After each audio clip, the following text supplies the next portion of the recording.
Magandang araw po sa inyong lahat. Sa araw po na ito ay mapapakinggan po natin ang kwento ng may 20 taong gulang na binatang si Eric. Lumaki siya sa kanyang lolo Binoy. 5 taong gulang pa lang siya nang maulila siya sa kanyang mga magulang. Lumaking barumbado, lasinggero at palaging napapasali sa gulo ang binata. Isang gabi, habang nag-iinuman ang magkakaibigan, ay bigla silang nakatulog dahil sa kalasingan. Nagising na lang ang binata na nasa ibang lugar na sila, sa tribo mismo ng mga Amazona. Pahihirapan sila ng mga nilalang na nakatira doon. Dito niya makikilala ang isang dalagang magliligtas sa kanya sa kapahamakan. Ano kaya ang panganib na kakaharapin ng binatang barumbado sa kamay ng mga nilalang na dumukot sa kanila? Magagawa kaya niyang labanan ang pinuno ng mga Amazonang bangkilan? Sama-sama po nating pakinggan ang buhay at pakikipagsapalaran ng binatang barumbado na lumusob sa tribo ng mga Amazonang aswang. Ngunit bago po ang lahat, mga idol, huwag po nating kalimutang mag-subscribe, mag-like at i-hit ang notification bell sa aking mga YouTube channel na The Voice Addict at Apong Isaak para sa mas marami pang makapigil hininga na kwentong aswang at katatakutan mula sa mundo ng kababalaghan. Umpisahan na po natin ang kwento. Ano na naman ba itong pinasok mo na gulo, ha, Eric? May hinampas ka na naman daw ng bote ng alak sa loob ng bahay ng babaeng nililigawan mo. Hindi ka na nahiya sa mga magulang niya. Talaga bang wala ka ng konsensya at basta ka na lang nananakit ng tao? Lolo naman ang aga-aga naman po ng sermon nyo Pwede ba? Huwag na po kayo magalit. Tapos na po yun Anong tapos na, ha? Ipinatawag nga ako ni Kapitan. Nakakahiya talaga. Kung kailan na tumanda ako, saka pa ako nagiging laman ng barangay nang dahil sa iyo. Lolo, wala naman akong kasalanan dun Tigil-tigilan mo nga ako sa pagsisinungaling mo, Eric. Hindi ako naniniwalang wala kang kasalanan. Palagi kang nangunguna sa gulo. Kaya hindi mo na ako manloloko. Isa pa, malapit na ako mapuno sa'yo, ha, Eric? Dahil madalas na akong ipinapatawag ni Kapitan. Wala akong maikatwiran para ipagtanggol ka. Sino naman po ba nagsumbong sa inyo kay Kapitan? Sino pa? Di yung lalaking inargabyado mo. Pambihira ka naman, bata ka, oo. Sawang-sawa na ako sa patong-patong na reklamo sa'yo ng mga kapitbahay natin. Aba, apo, matanda na ako. Umayos ka naman. Hindi na ako maaaring palagi na lamang gumigit na sa gulo na ginagawa mo. Lo, matanda na nga po kayo. Kaya ang puso niyo po, relax ng konti. Baka mamaya atakihin na naman kayo sa altapesyon Anong altapesyon na sinasabi mo? Sa libingan ako hahantong kapag hindi ka nagbago. Maaga ako mamamatay ng dahil sa iyong buwisit ka. Kung hindi lang kita, apo, naku po, matagal na kitang nilayasan. Sawang-sawa na ako sa gulong pinapasok mo palagi. Lo, huwag na po kayong magalit. Tsaka ipinagtanggol ko lang naman po yung sarili ko Ipinapahiya po ako nung lalaking yun sa harap ng babaeng pinakamamahal ko Sinabihan ba naman akong ang lakas daw ng loob ko manligaw? Hindi pa naman daw ako nabibinyagan. Supot pa daw ako. Aba, sira ulong yun Ibang usapan yun, Lo. Wala sa lahi natin na nagpapaapi. Kaya naman ikaw ngayon ang nang-aapi ng mga taong walang kalaban-laban sa iyo. Ang sabihin mo, nagyabang ka na naman sa mga kaibigan mo. Eric, habang maaga pa, tigilan mo na ang pakikipagbarkada mo at wala silang maidudulot na maganda sa iyo. Pambihira. Ikaw lang yata ang magiging dahilan ng maaga kong kamatayan.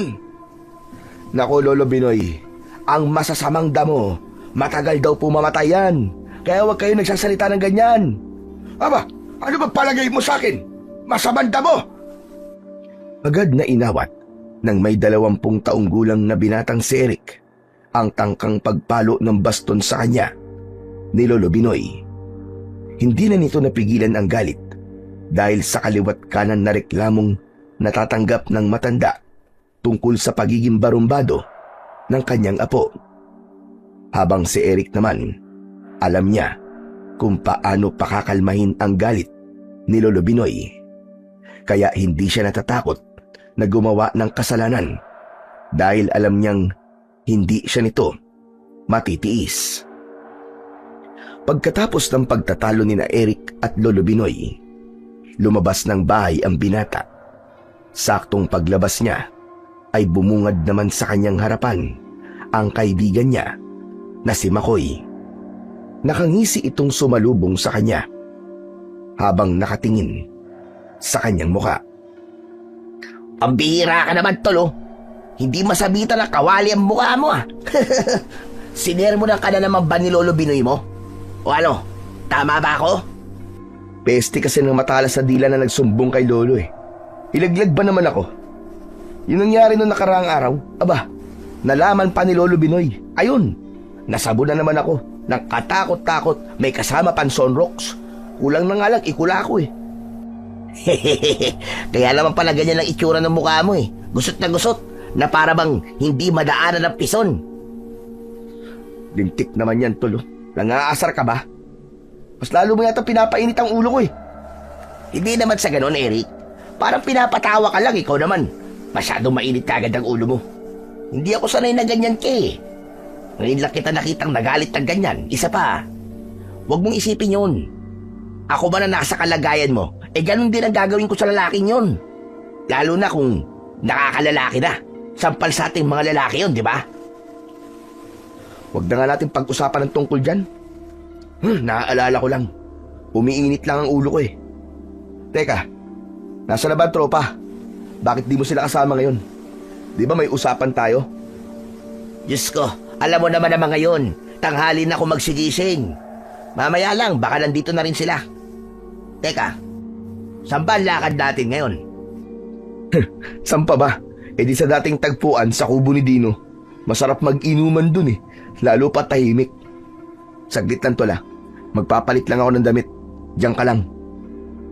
Akma na sanang tatalikod si Eric para sana magpalit ng damit nang bigla niyang narinig ang usapan sa lamesang nasa tapat ng kanilang bahay. 4 na lalaking may mga asawa na ang nag-uusap habang nakaupo. Lasing at masama na ang mga salitang lumalabas sa bibig ng mga ito. Malalakas din ang boses habang nagtatawanan at sumusulyap sa kanya, kasunod ng apir sa isa't isa na halatang ipinapakita sa kanya. Sinabi ng mga ito na bilib daw sila kay Lolo Binoy. Nag-aalaga raw ng barumbadong apo na walang silbi. Sakit ng ulo ng kapitan at palamunin na tambay. Kung umasta raw siya ay daig pa ang mayaman, pero ang totoo naman daw ay mahilig magpalibre sa barkada ng iinumin niyang alak. Sabay tawanan na tuluyang nagpapantig sa tenga ng binata. Ba't mga lintik ang mga to ah? Naghahanap yata ng sakit ng katawan ah. Baka gusto yata ng gripo sa tagiliran. Ano ka ba naman, Tol? Huwag mo nang patulan. Kasing na ang mga yan eh. Magkakaproblema ka lang dyan. Nagpigil ng galit si Eric dahil nakinig siya kay Makoy. Bukod doon ay inalala rin niya ang kalagayan ni Lolo Binoy. Pero sadyang maraming tukso na gusto siyang magsimula ng gulo. Halakhakan ng mga ito ang lalong nagpainit sa ulo ni Eric. Tinabig niya ang kamay ni Makoy na nakaharang sa kanyang dibdib at dinukot niya ang balisong sa kanyang bewang na madalas niyang dinadala kapag umiinom siya. Nilapitan niya ang mga ito at hindi na siya nagpaawat sa kanyang kaibigan. Agad niyang sinipa ang lamesang kahoy at tumihaya yon sa lupa. Dahil sa ingay ng mga bote ng alak na nahulog sa lupa, nagtawag yun ng atensyon sa ibang mga taong naroroon. Tangka na sanang papalag sa kanya ang lalaking nagsasalita kanina, ngunit inunahan niya ito ng tutok sa leeg gamit ang kanyang balisong. Ang sigarilyo ng lalaki ay nanatiling nasa bibig nito, nanginginig dahil sa takot. Matapang na itinaas ni Eric ang kanyang paa sa bangko at maangas na sinalubong ng matalim na tingin ang lalaking nang iinsulto sa kanyang pagkatao. Kalalaki mong tao, masyadong matabil ang dila mo. Walang lumalabas na maganda sa bibig mo, kundi pang-iinsulto sa buhay namin ng lolo ko. Siraulo ka! Hindi makapagsalita ang lalaking natutukan niya ng balisong sa leeg. Sa pilitan niya itong iniupo sa bangko habang pinaiikot ang talim sa leeg nito. Ang tatlong kasama ng lalaki ay hindi rin nakapalag at nanatiling nakatingin lang sa binata. Walang makaawat habang kinikwelyuhan ni Eric ang lasing na lalaki. Gigil na itinutok ng binata ang dulo ng talim ng kanyang balisong sa bibig ng lalaki na may nakasingit pa na sigarilyo habang nanginginig.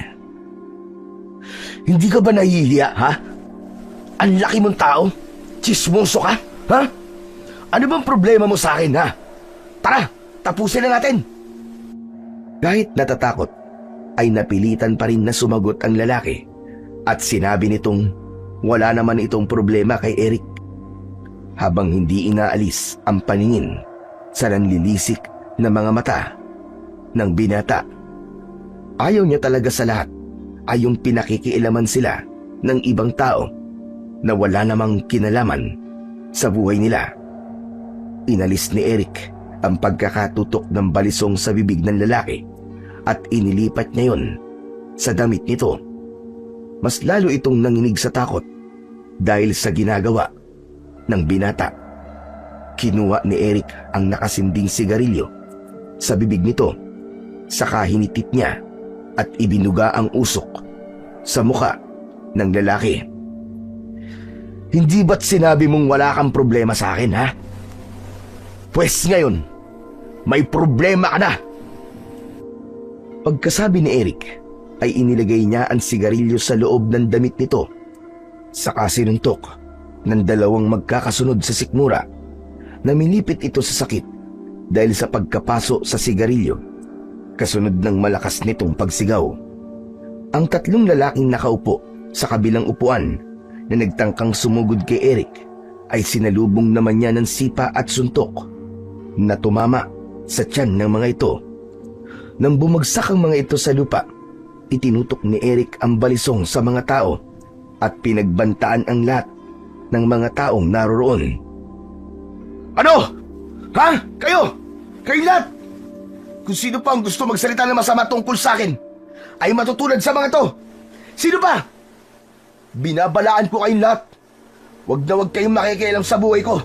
Kundi, matutulad kayo sa mga lalaking to.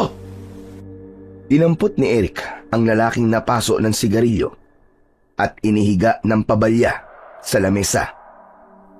Pinaikot niya ang balisong sa ere, sabay saksak ng talim sa kamay ng lalaki.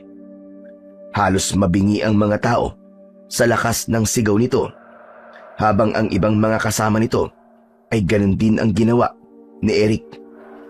Binutas niya ang kamay ng 4 na lalaki. Napataklob ng mga mata ang mga babaeng naroon dahil hindi nila kinaya ang ginawa ni Eric. Hindi pa nasiyahan ang binata. Binugbog niya pa ang mga ito sa harap ng mga tao. Kaya naman, hindi na nakatiis si Makoy. Umawat na ito sa kaibigan na halos mapatay na ang mga lalaki. Eric! Eric, ano ba? Tama na! Awat na, sobra na yan! Baka mapatay mo na sila, Eric! Tama na! Talaga mapapatayin ko sila, Makoy. Dahil sa sinabihan nila ako ng inutil. Ngayon nila sabihin sa akin yun. Dila naman nilang puputulin ko! Tama na, Eric! Tama na yan! Baka marinig ka ni Lolo Binoy! Hindi niya ako maririnig dahil mahina ng pandinig nun. Huwag lang talagang may maglakas ng loob para isumbong ako kay Lolo Binoy. At talaga naman, tatamaan silang lahat sa akin. Hoy, kayong lahat! Kung ayaw niyo masaktan ha, huwag niyong pakikialaman ng buhay ko. Naiintindihan niyo ba? Pahila na inilayo ni Makoy si Eric sa mga tao, maging sa 4 na lalaking nakahiga sa lupa. Sumisigaw ang mga to dahil sa labis na sakit, habang hawak ang mga kamay na nasugatan nang dahil sa balisong ng binata. Nilingon pa ni Eric ang mga ito habang naglalakad papalayo, hanggang sa humantong silang dalawa ni Makoy sa tabing ilog, sa kubo ni Dino na madalas nilang pagtambayan. Naupo siya sa bangko habang ipinupunas sa kanyang damit ang balisong na may bahid ng dugo. Saka muling ibinalik sa kanyang bewang. Nang kumalma na ang binata, ay saka nagpahayag ng saloobin si Makoy. Ano ka ba, Pantol? Palagi mo nalang dinadaan sa init ng ulo ang lahat. Paano kung napatay mo mga yon? Aba, Chong, para sabihin ko sa'yo, mahirap makulong sa bilibid. Walang laya ron. Walang alak, sigarilyo at babae. Ikaw rin. Baka doon ka na tumanda. Hindi ko naman sila tinuluyan, tol eh. Tinakot ko lang sila. Hindi ko lang talaga matanggap na ganong kasakit ang salitang lumalabas sa kanilang bibig. Akala nila siguro mananahimik na lang ako. Ay nako, nakakapanginig ng laman. Kilala mo ako, tol. Alam mong hindi ko yun mapapalampas. At dahil sa ginawa ko, siguro naman, magtatanda na ang mga yun. Oo naman, Chong. Talaga magtatanda lamang ngayon. Butasin mo naman ang kanilang mga kamay Aba, baka nga pare, baka salubong ka lang naman ngayon magkikikisay naman ngayon sa takot. Ang inaalala ko lang, ay dumarami na ang kaaway mo, tol. Baka isang araw, makita ka na lang namin ng barkada na nilalangaw ka na sa gilid ng daan, ha?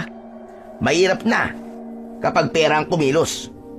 Baka mamaya yan umupa sila ng tikeklo sa'yo. Nako, tapos talaga maliligayang araw mo, tol. Kaya bawas-bawasan mo muna ang katapangan mo. Ano naman ngayon kung dumami ang mga kaaway ko? Kahit pa umupa sila ng isang batalyon na papatay sa akin, hindi ako natatakot mamatay, tol. Sadali nga, huwag na nga natin pag-usapan to. Ibili mo na lang ako ng alak nang mawala na tong galit ko. Mabuti pa nga. Basta dito ka lang, ha? Tatawagin ko na rin ng tropa at nang makapag-inuman na rin tayo. Sige, damihan mo ang bili ng pulutan, ha?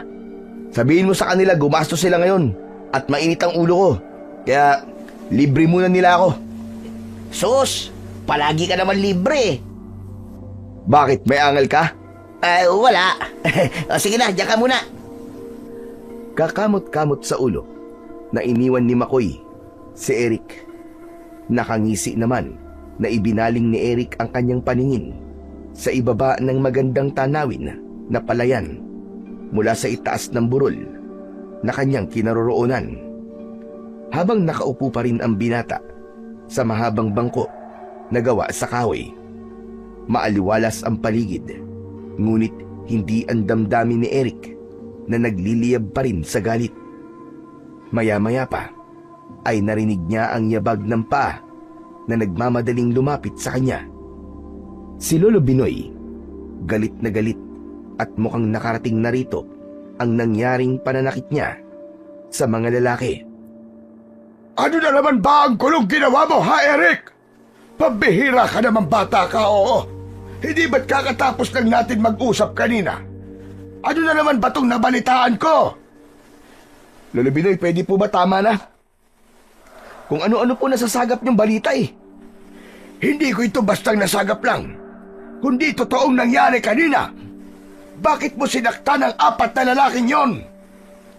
Dapat lang sa kanila yun, Lolo. Pagsalitaan ba naman nila ako ng di maganda? Natural na pumalag ako.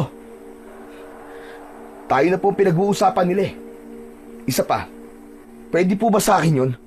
Wala silang karapatan Nasabihan akong inutil dahil hindi silang nagpapakain sa akin. Subukan lang nila na ulitin pa nila ang ginawa nila. At hindi ako magdadalawang isip na gawin ulit yun sa kanila. Ipaparanas ko sa kanila ang totoong gulo na hinahanap nila. Abay, nananahimik ako eh. Bigla akong maririnig na sasabihan ako ng ganon. Hindi maaari yun. Diyos ko naman, bata ka, oo. Mangilabot ka nga sa mga pinagsasasabi mo. Ano na bang nangyayari sa'yo? Ba't nagkakaganyan ka? Bakit, Lo? Ipinagtatanggol ko lang naman po ang sarili ko sa kanila. Ano po bang pinunta nyo rito? Yun lang po ba? Paano po kung napahamak ako? Sasabihin nyo pa rin ba yan sa akin, Lo? Sige nga, paano kung ako naunahan ng mga yun? Eh, hindi ba't wala namang nangyaring masama sa'yo? Ikaw pa nga nakapanakit ng tao. Hala, sige na. Tumayo ka na riyan at makipag-usap ka sa mga taong inargabyado mo. Sabihin mo sa kanila na huwag kang isumbong kay Kapitan. Babayaran na lang natin kung magkano ang magagastos sa pagpapagamot nila. Sige na, bilisan mo na riyan. Pigilan mo mga tao na sumugod sa barangay. Ang dinig ko pa naman eh, makikiusap sila kay Kapitan para palayasin ka sa baryo natin na po. Diyos ko naman, matanda na ako. Maawa ka naman sa akin. Tumayo ka na dyan at gawin mo na ang sinasabi ko sa'yo. Hindi po ako tatayo rito, Lolo Binoy. Hindi ko po sila pipigilan at wala tayong dapat pagbayaran sa kanila. Sila nagsimula ng gulo eh. Lumaban lang ako, pinagtanggol ko ang sarili ko. Kung gusto nilang pumunta sa barangay, edi pumunta sila. Hindi ako natatakot. Hindi po ako makikipag-usap sa kanila. Kaya ka binabansagan na barumbado. Dahil dyan sa mga katwiran mo na yan, hindi mo na lamang pinalampas. Umiwas ka na lang sana sa gulo. Sa halip na magpakumbaba ka, aba, hindi, binutas mo pa ang mga kamay nila. Dahil sa ginawa mo, mas lalong lumakas ang hinala ng mga tao na ikaw raw ang dahilan kung bakit marami ang nawawalang lalaki sa baryo natin. Dahil natatakot sa'yo. Magbago ka na, Eric. Magbago ka na. Ayoko na ng ganitong buhay. Diyos ko naman, Lolo Binoy, oh. Pwede ba tama na po? Kung ano-ano na lang ang ibinibintang nila sa akin, ah. Wala akong kinalaman sa mga lalaking nawawala sa baryo natin. Aanin ko naman ng mga lintik na yun. Wala naman silang pakinabang. Basta ang pinakikialaman ko ay ang mga taong walang ibang ginawa, kundi ang panghimasukan ng buhay ko. Ang pakialaman ako. Yung akala mo kung sino na ang mga tarantadong yun, na mga gunggong naman, na akala mo may mga ibubuga. Puro forma, puro lampa naman. Eric, puro mura na lang ang narinig ko lumalabas na sa bibig mo. Hindi ganyan ang pagpapalaki ko sa'yo. Binusog kita ng pagmamahal. Kaya hindi ko maintindihan kung bakit ka nagkakaganyan. Sa lahat ng nagawa mo, ito ang pinakamalala. Hindi mo ba alam na dahil sa ginawa mo sa kanila, maaari ka nilang ipakulong? Paano naman ako, Apo? Ikaw na lang ang natitirang pamilya ko. Habang nakikipagtalo si Eric kay Lolo Binoy, ay hindi siya tumayo sa pagkakaupo.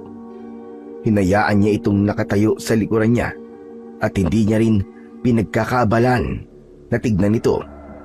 Kaya hindi niya nakita kung paanong tahimik na umiyak ang matanda. Pero tuloy pa rin ito sa pagsasalita. At sinasabi ko lang naman, Apo, huwag mo silang papansinin, pabayaan mo sila. Ang mga kapitbahay natin, wala naman silang nagagawa para sa atin. Hindi silang nagpapakain sa'yo. Ang gusto ko, umiwas ka na sa gulo. Kahit na anong sabihin nila sa atin, huwag mo na lamang patulan. Ang hirap sa inyo, Loy. Dinadaan nyo na lang po sa awa, bait at pananahimik. Kaya sinasamantala nila ang kabaitan nyo eh. Saka, ayoko ng pag-usapan to, pwede ba? Sige na, Lo. Umalis na po kayo.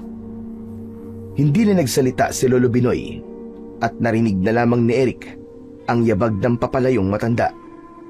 Napabuntong hininga siya at hindi niya akalain na pagsasalitaan siya ng ganun ni Lolo Binoy. Dala ng galit ay napasuntok na lamang siya sa bangko na kinauupuan niya. Maya-maya pa ay may narinig siya na maraming yabag ng paa na papalapit sa kanyang kinaroroonan. Hindi nagtagal ay humarap sa kanya ang 4 niyang kaibigan na sina Pedro, Juan, Makoy at Dino. May mga dala itong alak, pulutang malalaking chichirya at 2 soft drinks. Nawala ang galit sa dibdib ni Eric, napalitan ng tuwa at pagkasabik sa pagtikim ng alak. Ayan, kasama ko ng tropa. Binanggit ko na sa kanila nangyari kanina. Aba, at masasaya pa ang mga gunggong. Panibagong karangalan na naman daw sa barkada natin ang ginawa mo sa kamay ng mga lalaking nakalaban mo kanina. Mga siraulo talaga nitong mga to. Tsamba lang yun, tol. Nalaman na nga ni Lolo Binoy. Ayun, masama na naman ang loob sa akin na matanda. Talagang walang maililihim sa baryo natin, no? Mabilis talaga ang balita. O ano? Hala, sige na. Simulan na natin ang pag-iinom. Magsaya tayo dahil sa panibagong karangalan ng barkada. Itinaas ni Makoy ang kamay na may tangan na bote ng alak. Saka inihanda ang mga pulutan sa ibabaw ng lamesang gawa sa kawayan. Nagsimula na ang tagayan. Untugan ng mga baso at bote. Umalingaw-ngaw ang malakas na sigawan, tawanan at kantahan na parabang may sarili silang mundo. Si Makoy ang unang nagbukas ng usapan. Bakit ba naging ganyan ka, ha, Eric? Dati naman, tahimik ka lang at mabait. Nagbago ka nung namatay ang mga magulang mo. Teka. Ano bang ibig mong sabihin, ha, Makoy? Ayusin mo ang tanong mo sa akin. Ang maging isang barumbado. Para kasing may pinaghuhugutan ng kasamaan ng ugali mo eh. Naawa na kasi ako kay Lolo Binoy eh. Tol, alam ko may dahilan kung bakit bigla ka nagbago. Tol, alam mo naman ang totoong dahilan, di ba? Masama ang loob ko dahil namatay ang mga magulang ko. Naulila ako sa mga magulang dahil mas inuna nilang iligtas ang buhay ng ibang tao kaysa sa akin. Masakit yun para sa akin, tol. Para nung sasabog ang dibdib ko. Kaya hanggang ngayon, galit na galit ako sa kanila. Pagkatapos yung mga taong tinulungan nila, sila pa ang nangahamak sa pagkatao ko ngayon. Sinong hindi magwawala sa galit? Sige nga. Napabuntong hininga na lamang si Makoy dahil sa sinabing yun ni Eric.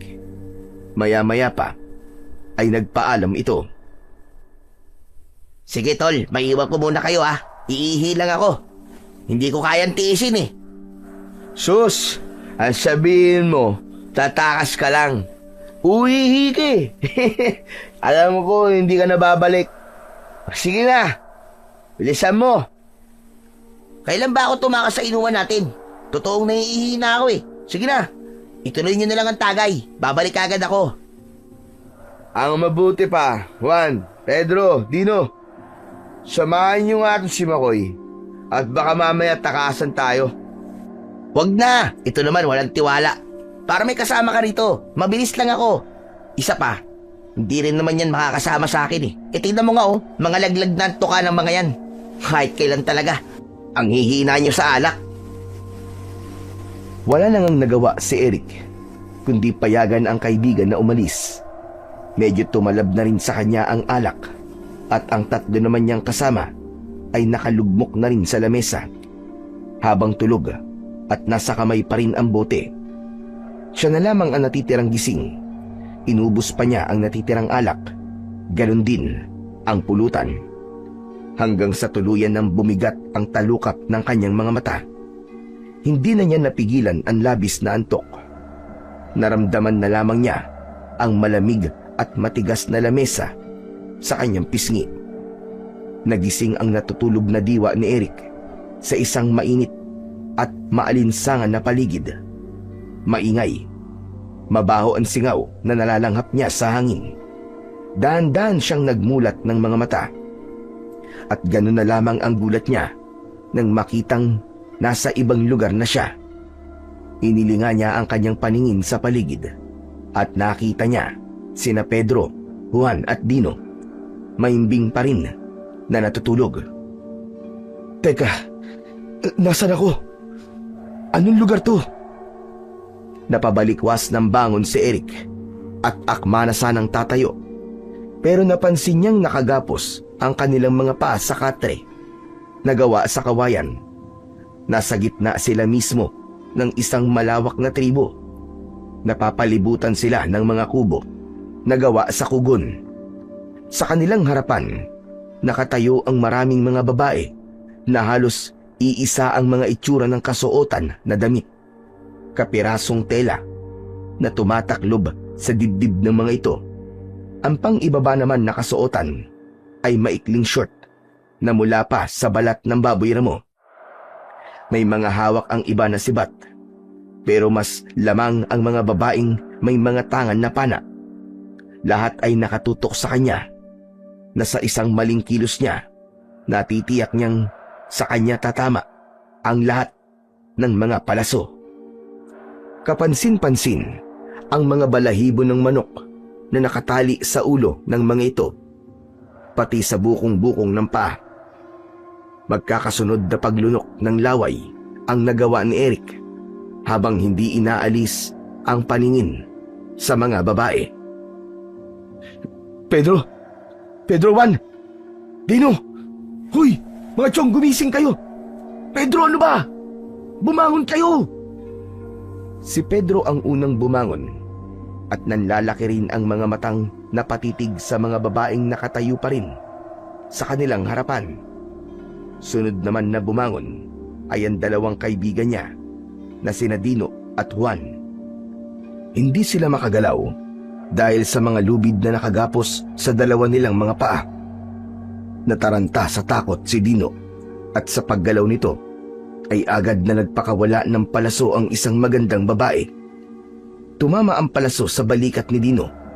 Umalingaw-ngaw ang malakas na sigaw nito, dahilan upang magpakita sa kanilang tatlo ang isang matandang babae na nasa tingin niya ay nasa edad na 60. Mabangis ang anyo nito at istriktang nakatingin sa gawi ni Eric. Sino kayo? Ano kailangan niyo sa amin? Bakit niyo sinaktan ang kaibigan ko? Wala kang karapatang magtanong sa amin at kandyan, pirata.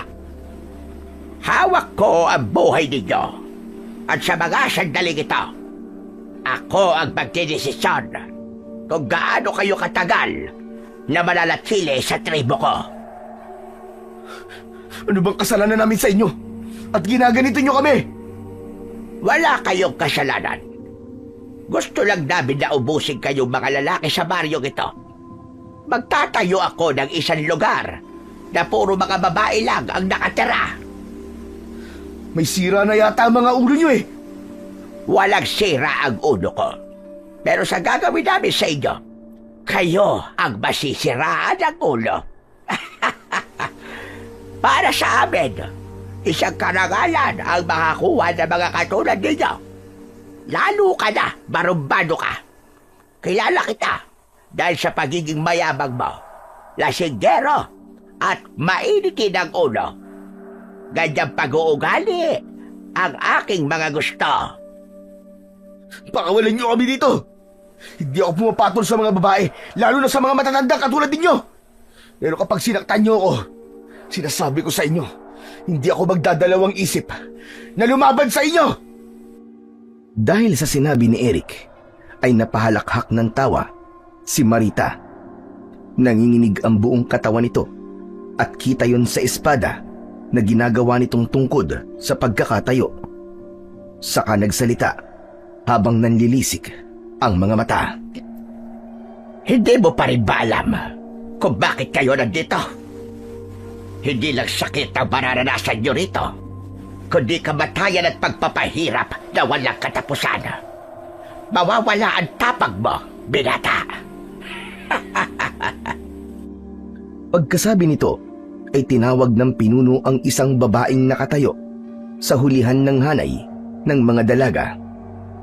Bukod ito sa pila, habang may sukbit na pana sa balikat.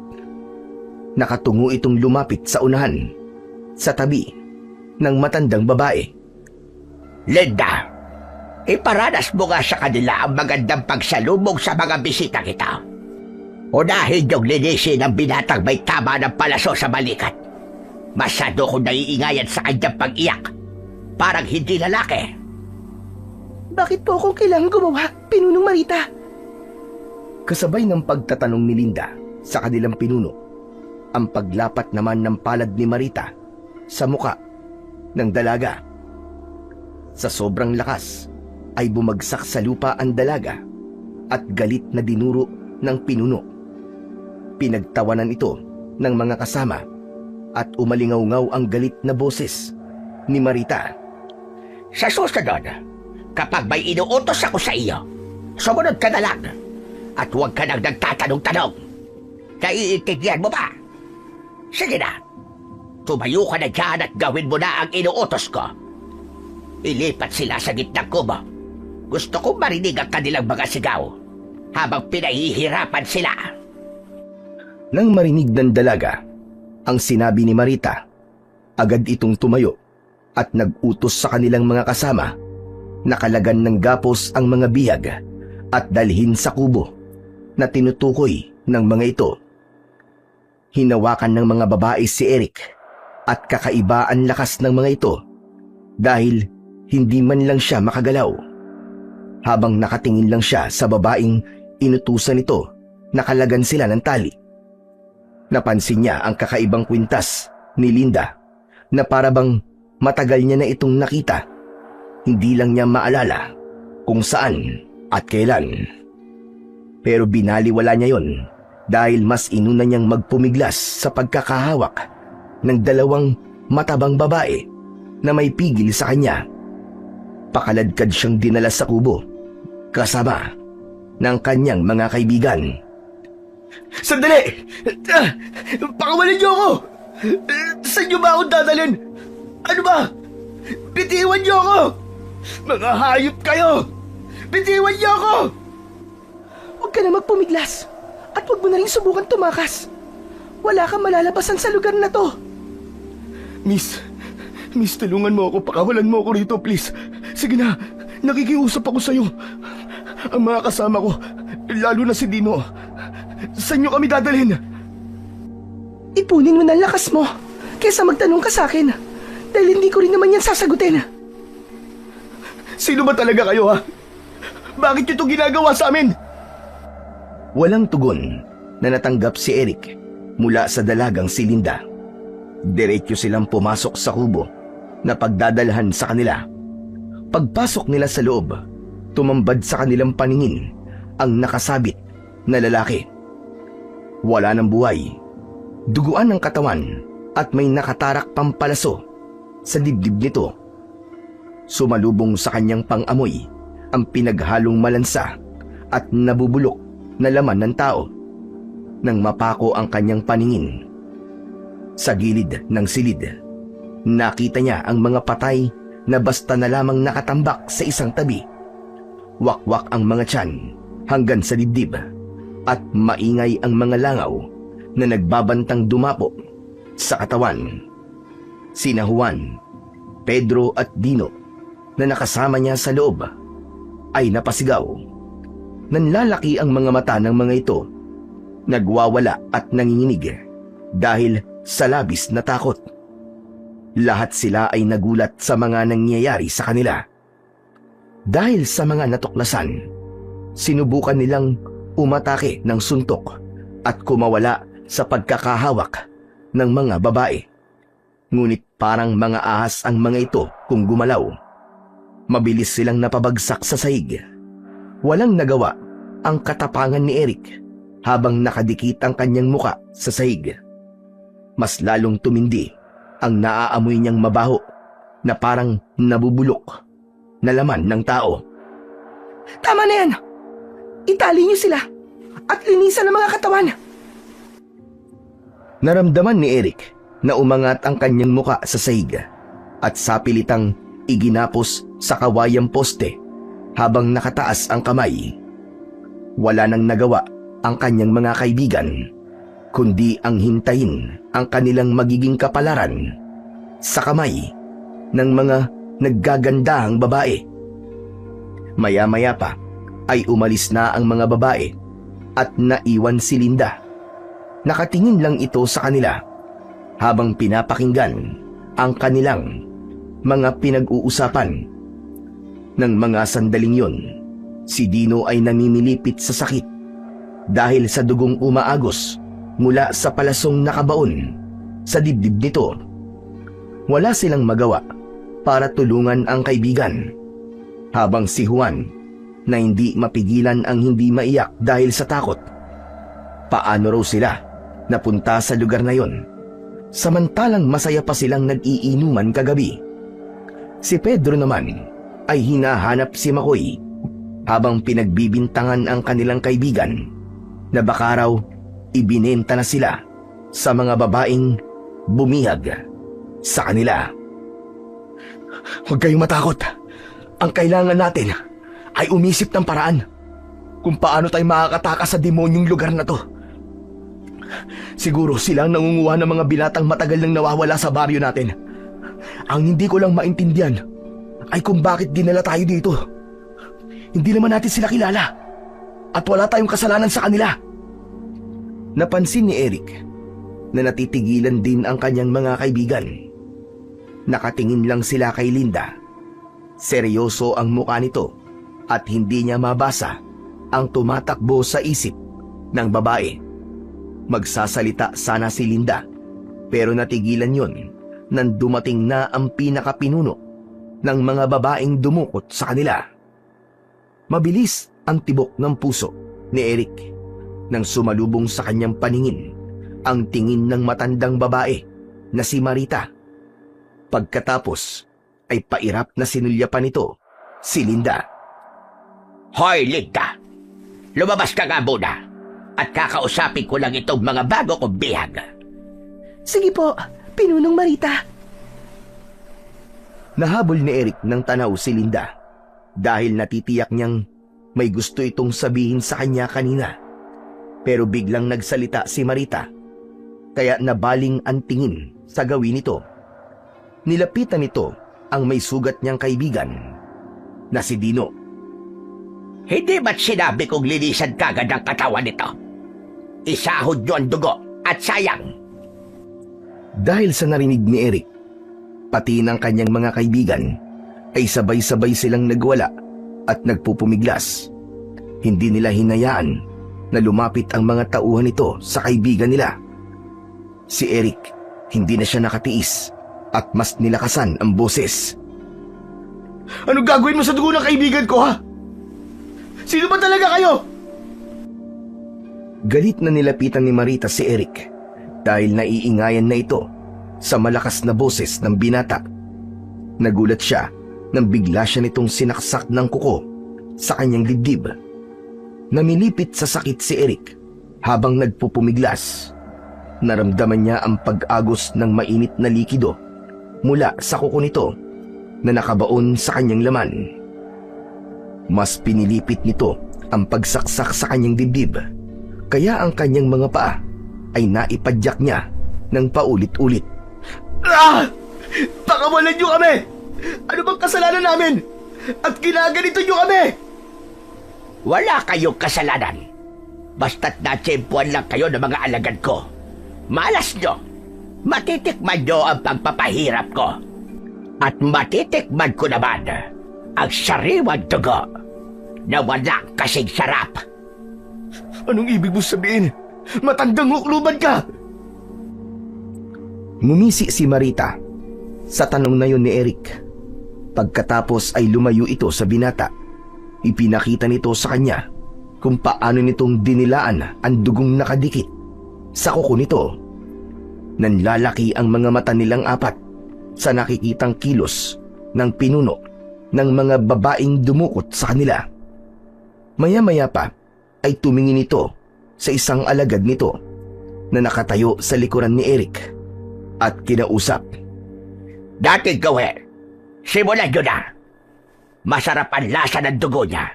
Malinamnama at manamis-namis. Halatang birhen. Arang may mga masong pumupukpok sa dibdib ni Eric nang marinig niya ang sinabing yun ng matandang babae. Naupo ito sa bangko na may nakatayong dalawang babae sa tigkabilaan nitong gilid. Para bang panonoorin kung ano ang gagawin sa kanila. Ang mga kaibigan niya na natatakot na rin sa mga nangyayari ay nagulat nang biglang paluin sila ng kadena sa katawan. Umalingaw-ngaw ang ingay mula sa kanilang mga bibig nang lumapat ang kadena sa kanilang mga balat. Bawat hampas ay nag-iiwan yun ng pasa at latay na may kasamang pagdurugo. Namimilipit sila sa sakit habang nabibingi sila sa malakas na pagtawa ng babaeng masayang-masaya sa lahat ng pagpapahirap sa kanila. Napakasarap talaga pakinggan ang mga boses ng mga lalaking nahihirapan, nasasaktan. Pakiramdam ko, nakabawi na ako sa lalaking nanakit sa damdamin ko noon. Sige lang mga anak ko, dagdagan ang pagpapahirap sa kanila. Mga hayop kayo! Mga demonyo kayo! Pagsisisihan yung ginagawa niyong ito sa amin! Sa oras na makatakas ako, papatayin ko kayong lahat! Tandaan niyo yan! Pagbabayaran niyo to! Yun ay kung mabubuhay pa kayo ng mga kasama mo. Kung sa bagay, isa-isa ko lang kayo papatayin. Ihuhuli kita, binata, nang makita mo naman ang paghihirap ng mga kasama mo. Balita ko matapang ka raw at masama ang ugali sa mga kababaryo mo, hindi ba? Hindi naman kayo makakarating dito kung hindi ko pinag-aralan kung anong klaseng mga tao kayo. Kaya kahit kailan, hindi ako makakaramdam ng awa sa mga katulad ninyo. Sige lang, lakasan nyo pa ang paghagupit sa mga yan. Kahit na anong sabihin mo, mas halimaw ka sa akin. Wala kayong karapatan na saktan kami. Hindi kayo may hawak sa buhay namin. Diyos lang ang may karapatang bumawi sa buhay namin. Mga demonyo kayo! Wala ka nang magagawa. Dito na kayo mamamatay. Dito na kayo ililibig ng buhay. Sige pa, lakasan nyo pa ang pagpalo. Umalingaw-ngaw ang malakas na sigaw ni Marita habang galit na nakaduro ang daliri kay Eric. Inutusan nito ang isa pang babae na dagdagan ang pagpapahirap sa kanya. Kumuha ito ng 5 kalamansi. Bawat hampas ng kadena sa katawan ni Eric ay pinapatakan ito ng katas ng kalamansi. Halos hindi na siya humihinga ng mga sandaling yon habang namimilipit sa labis na kirot. Sa kabila ng sakit na nararamdaman ng binata, masayang-masaya naman si Marita. Habang ang kanyang mga kaibigan ay hindi na kinaya ang sakit. Nawalan na ang mga ito ng malay. Si Dino naman ay inalis sa pagkakagapos at hinila palabas ng silid. Kahit nanlalabo ang mga mata ng binata, ay pinilit niyang magtanong. Saan niyo dadalhin si Dino? Mga hayop kayo! Anong gagawin niyo sa kaibigan ko? Hahatulan na namin ang kaibigan mo mamayang gabi. Hindi kami magtitira kahit konti. Huwag kang mag-alala. Dahil patitikimin ka rin namin ng karne niya. Nagulantang si Eric sa sinabing yun ni Pinunong Marita. Kaya't pinilit niyang gumalaw para abutin ito ng sipa. Ngunit humalakhak lang ito ng tawa at lumabas ng silid na yun. Iginala ng binata ang kanyang paningin at napansin niyang nakalaylay na ang ulo ng kanyang mga kaibigan. Walang malay na tumutulo ang dugo sa sahig. Bumakas ang galit sa anyo ni Eric at sa natitira niyang lakas, pinilit niyang alisin ang lubid na nakagapos sa kanyang 2 kamay habang nakasabit siya. Bawat galaw ay kumukuskus ang magaspang na lubid sa kanyang balat at naglikhayon ng sugat na agad namang dumugo. Ngunit tiniis niya yon hanggang sa umagos ang dugo sa kanyang braso. Saktong pagpasok naman ng dalagan si Linda, baka sa anyo nito ang pag-aalala at pagmamadali. Huwag kang maingay. Gagamutin ko lang ang sugat sa katawan mo. Lumayo ka.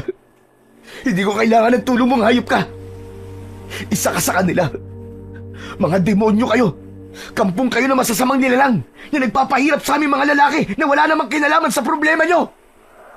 Mga demonyo kayo. Tumingin si Linda sa binata. Hinaplos nito ang pisngi ni Eric habang may luha ang mga mata.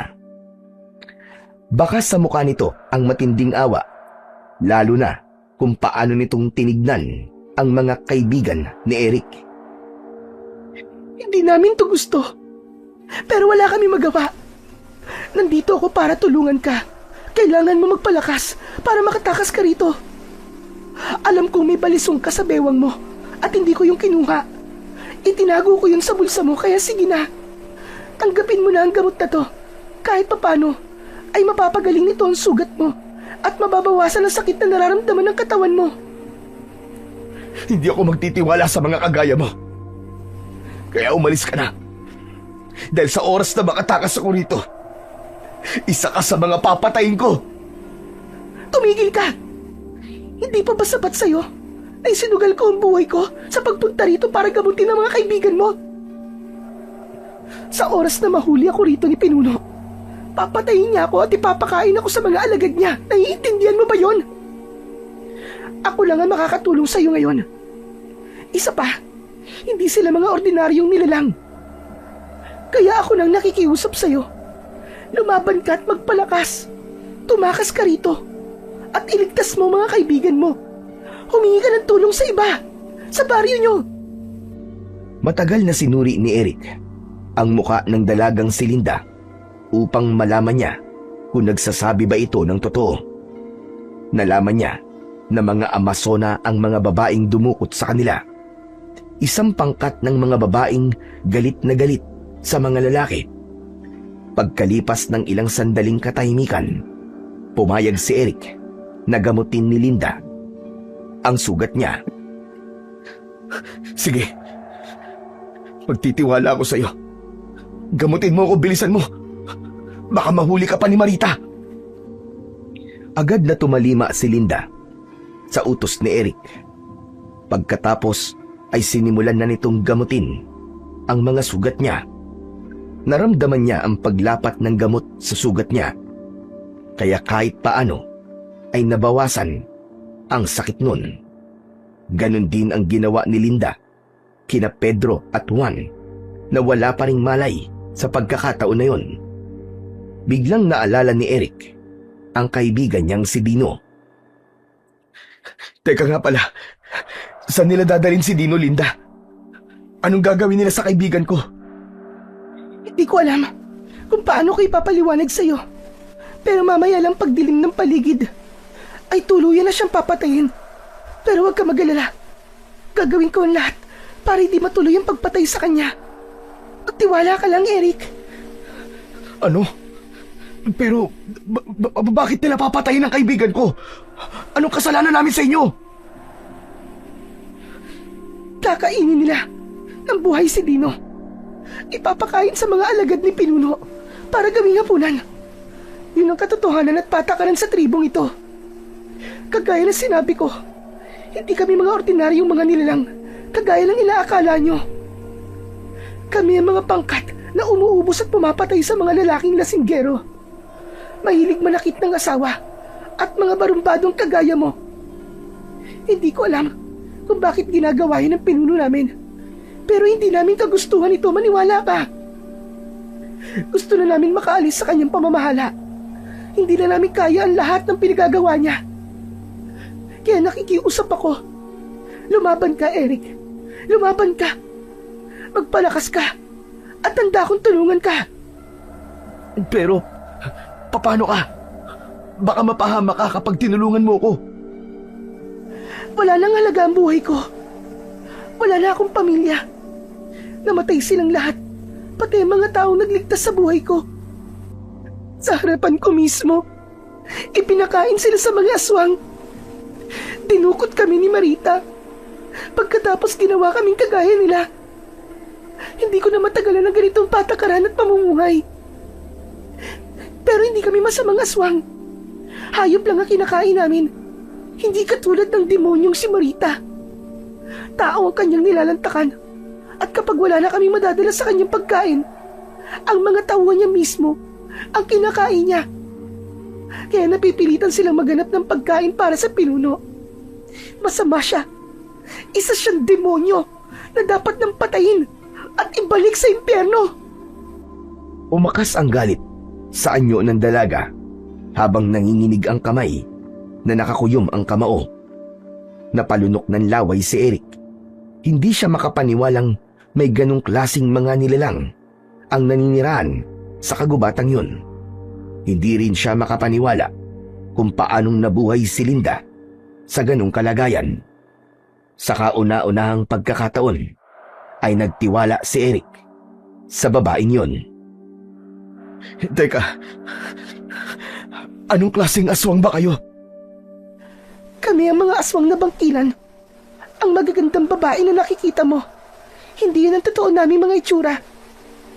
Kapag kami nagpapalit ng anyo, nagiging isang hayop kami na may kakaibang lakas. Katulad ng baboy na mo, pusa, ibon, o hindi naman kaya ay asong ligaw. Lahat ng mga yon ay kaya naming gayahin. Kaya mag-iingat kayo sa mga hayop na makakaharap nyo. Dahil madalas ay mga aswang na bangkilan ng mga yon. Tanong lang, paano ba kami nakarating dito? Ang alagad ni Marita ang kumuha sa inyo. Binuhat lang kayo na walang kahirap-hirap. Sinubukan kong iligtas kayo. Kaya lang nahuli ako ni Marita. Kaya mainit ang ulo niya sa akin kanina. Linda, salamat sa paggamot sa sugat namin, ha. Sige na, makakaalis ka na. Baka mapahama ka pa at may makakita pa sa'yo rito. Hindi pa man natatapos ang pagsasalita ni Eric ay bumukas na ang pinto. Pumasok ang isang matabang babae na alagad ni Marita. Galit na galit itong sumugod kay Linda at sinabing bakit daw nakikipag-usap ito kay Eric at kung ano na naman daw ang binabalak ni Linda. Mula sa harapan ni Eric, kitang-kita niya kung paanong nakipaglaban ang dalaga sa kasamahan nito. Ilang beses nasaktan si Linda pero nakabawi ito. Gumanti si Linda ng sipa sa muka ng matabang babae. Bumagsak ito ng pasadsad sa saig. Dahil napuruhan ito ng sipa ni Linda, hindi kagad ito nakabangon. Mabilis na lumapit si Linda kay Eric. Dinukot nito sa bulsa niya ang balisong. Kasunod ng pag-atake nito sa kalaban. Sunod-sunod na saksak sa leeg ang ginawa nito sa babae. Kumalat sa saig ang bumuluwak nitong dugo habang nagkikikisay ang katawan. Hinila ni Linda ang katawan ng babae sa tabi at tinakluban ng katawan ng mga bangkay. Pagkatapos ay tumayo ito at habol ang hininga na ibinalik ni Linda ang balisong sa bulsa ni Eric. Siguro naman, naniniwala ka na sa mga sinasabi ko sa'yo. Hahanap lang ako ng tiyempo at ililigtas kita rito. Pero kung hindi kakayanin ng mga kaibigan mo na tumakas, iwanan mo sila rito. Saka mo balikan kapag nakahingi ka na ng tulong sa taong bayan. Sige na, aalis na ako. Gawin mo ang lahat para hindi ka ang pahirapan ni Marita. Ipunin mo ang natitira mong lakas. Sige, mag-iingat ka, Linda. Salamat. Isang tango lang ang isinagot ni Linda sa sinabing yun ni Eric. Pero bago ito umalis sa kanyang harapan, ay napako na naman ang kanyang paningin sa suot na kwintas ng babae na may palawit na bala ng baril. Biglang bumundol sa kanyang dibdib ang kaba dahil pakiramdam niya ay parang pamilyar talaga sa kanya ang kwintas na yun. Maya-maya pa ay naghari na ang katahimikan sa loob ng silid at dala ng pagod na nararamdaman.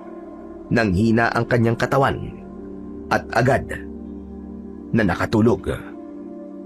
Pagkalipas ng 3 araw na pamamalagi nila sa tribo ng mga aswang na bangkilan, ay hindi na nga nakabalik pa si Dino sa silid na kinaroroonan ng 3. Hindi sila binisita ng pinuno na si Marita dahil abala ito sa paghahanap ng mga bagong biyag na lalaki.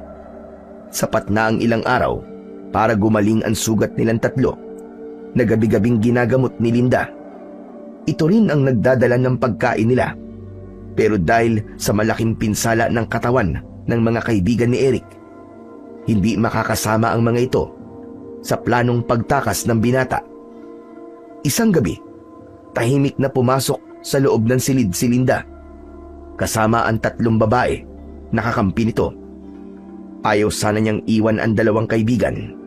Subalit sa laki ng pinsalang tinamo ng mga ito sa binti, ay mahihirapan lang ang mga ito na makapaglakad o tumakbo.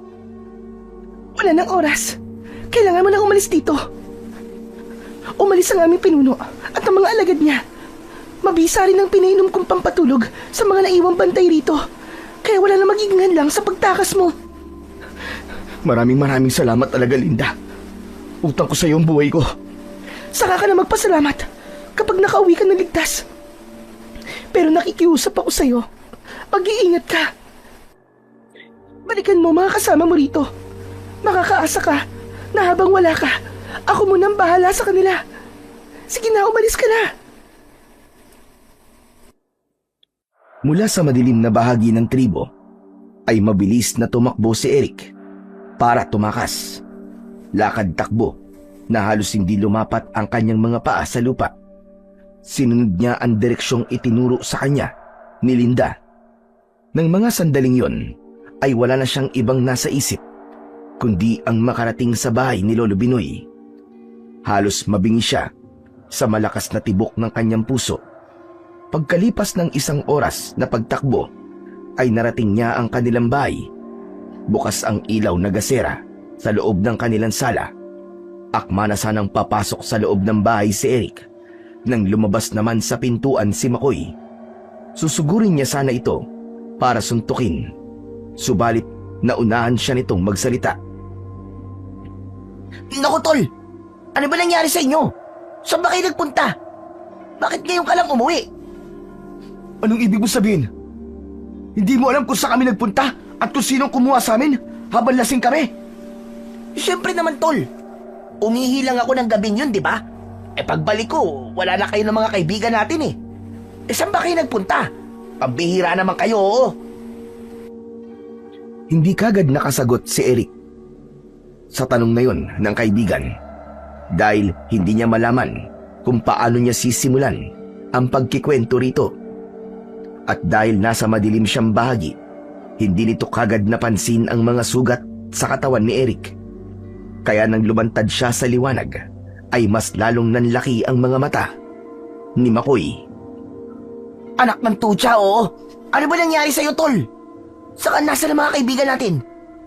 Hindi mo ba alam na masyado na nag-aalala sa'yo si Lolo Binoy? Alam mo, Chong, dito na nga ako natutulog eh. Para bantayan siya eh. Dahil lang akala niya, iniwan mo siya at sumama ang loob mo sa kanya. Nasaan si Lolo, Tol? Diyos ko, Tol, kung alam mo lang. Grabe ang nangyari sa akin sa tribong pinagdalhan sa amin sa mga babaeng yun. Pumasok nga muna tayo sa loob ng bahay nang maisalaysay mo ng maayos sa amin kung ano ba nangyari sa inyo. Halos magkasabid-sabid ang mga paa ni Eric nang samahan siya ni Makoy na pumasok sa loob ng kanilang bahay. Pagpasok nila sa sala ay nagulat ang matanda nang makita nito ang binata. Bumakas ang pag-aalala sa muka ni Lolo Binoy nang makita ang apo at hindi na nito napigilan ang sarili. Lumapit ito sa kanya at mahigpit siyang niyakap. Umiiyak at hinaplos ang sugat sa kanyang katawan. Diyos ko, apo ko! Ano nangyari sa iyo? Saan ka ba nagpunta, ha? Lolo Binoy, wag na kayong umiyak. May dumukot po sa amin eh. Biniyag po kami ng mga amaso ng bangkilan sa gitna ng kagubatan. Ang problema, patay na po yata si Dino. At kasalukuyan po nakakulong ang dalawa ko pang kaibigan doon. May isang babae po na tumulong sa akin kaya po ako nakatakas. Ang pangalan ho niya Linda. Pinatakas niya ako. Lolo Binoy, kailangan ko silang balikan. Ililigtas ko sila at kailangan ko po ang tulong niyo. Diyos ko, apo ko, paano kayo nakarating sa lugar na yon? Yun nga pong ipinagtataka namin ni na Pedro kung paano kami nakarating sa lugar na yun. Nagiinuman lang kami sa kubo pagkagising po namin. Yun nga, kaharap na po namin ang mga amaso ng bangkilan. Maging ang matandang babaeng hukluban na si Marita.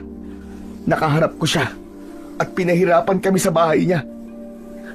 Lolo, demonyo siya. Alagad siya ng kadiliman. Siya po ang kumukuha sa mga lalaking napapabalitang nawawala sa baryo natin.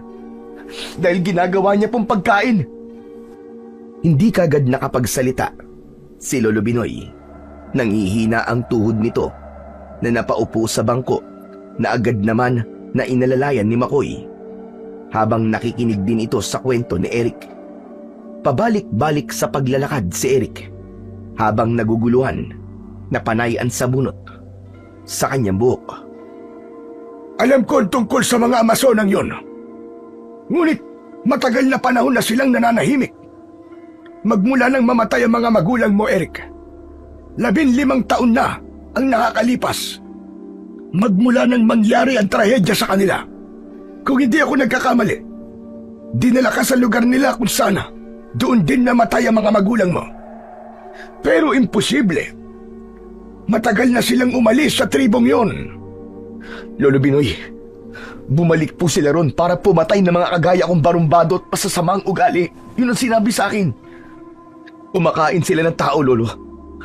Nagpaparami sila ng alagad sa pamamagitan ng pagdukot sa mga batang babae. Ginagawa nilang aswang ang mga yon. At kasama sa mga naging biktima si Linda. Sa tingin ko, hindi lang yun ang dahilan kung bakit ginagawa ito ng pinuno nilang si Marita. Panahon na siguro para ipagkaloob sa iyo ang aking medalyon. Yun lang ang makakatalo sa kanilang pangkat. Masyado ng marami ang namamatay at nadadamay sa paghihiganti niya. Panahon na para tapusin ang pag-aasik niya ng lagim. Teka, Lolo. Sa paraan ng pagsasalita niyo, Lolo, parang kilala niyo si Marita. Bakit po siya naghihiganti? Tama ka. Kilala ko siya, Eric. Dahil siya ang babaeng nasaktan ko nung araw. Magmula noon, palagi siyang nagkukulong sa bahay niya habang hindi niya matanggap ang nangyaring pag-atras ko sa kasal namin. Isinabay niya ang pag-aalay ng kaluluwa niya sa kampon ng kadiliman, kapalit ng parusang ibinigay niya sa akin.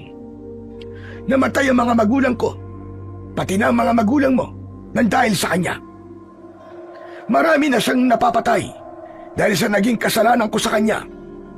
Hindi ko siya totoong binahal noon dahil biktima ako ng gayuma niya. Kaya nang sabuyan ako ng asin ng lola mo, bumalik ako sa katinuan at iniwan siya. Wala akong kaalam-alam. Nakakaiba pala ang pagkatao niya. Napakasama niya. Kampon talaga siya ng dyablo, Lolo. Pati na ang mga magulang ko pala'y pinatay niya. Pagkatapos naman, ay ako ang balak niyang isinod. Wala kaming alam sa nakaraan niyo. At sa tingin ko po, hindi niyo kasalanan kung bakit niyo siya iniwan. Dahil biktima nga kayo ng gayuma. Marahil hindi niya alam na apo kita. Kaya buhay ka pa hanggang ngayon. Sukdulan ng ganlangit ang galit niya sa akin. Huli na rin, nang malaman ko na si Marita pala ay biktima ng pang-aabuso ng sarili niyang ama. Sa tuwing naglalasing ang kanyang ama noon, ay ginagawan siya ng kahalayan. Hindi pa natapos roon ang pagpapahirap sa kanya. Ang barumbado niyang kapatid, kapag nagagalit, hinahampas siya ng kadena sa katawan, sinusugatan at iniinom ang dugo ni Marita. Nilalagyan ng kalamansi at gustong-gusto nila ang pagsigaw ni Marita. Nang makilala niya ako, inisip niya na ako magliligtas sa kanya. Pero dahil nangyari ang lahat ng iyon sa kapangyarihan ng gayuma, pati ako ay nawala sa kanya. Magmula noon, nawalan na ako ng balita tungkol sa kanya. Kaya pala ganun din nila kami pinahirapan. Ginawa niya kung paano siya sinaktan noon.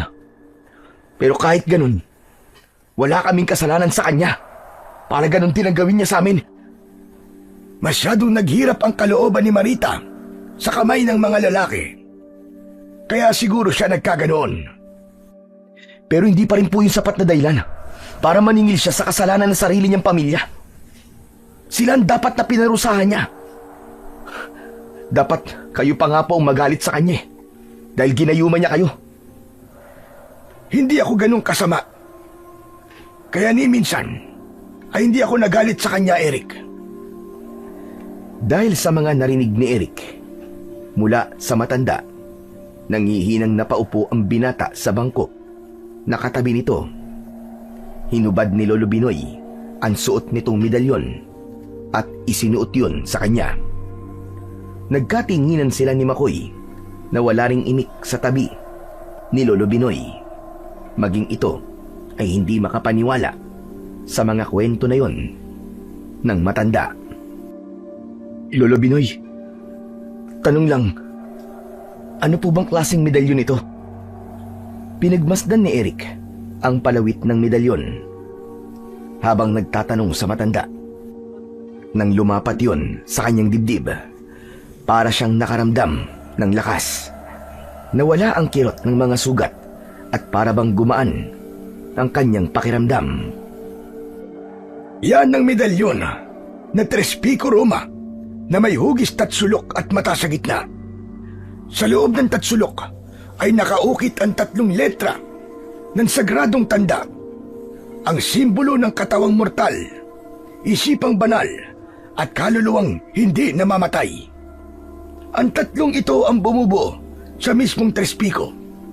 Kaya magagamit mo yan sa kahit na anong masasamang elemento na magtatangka sa buhay mo.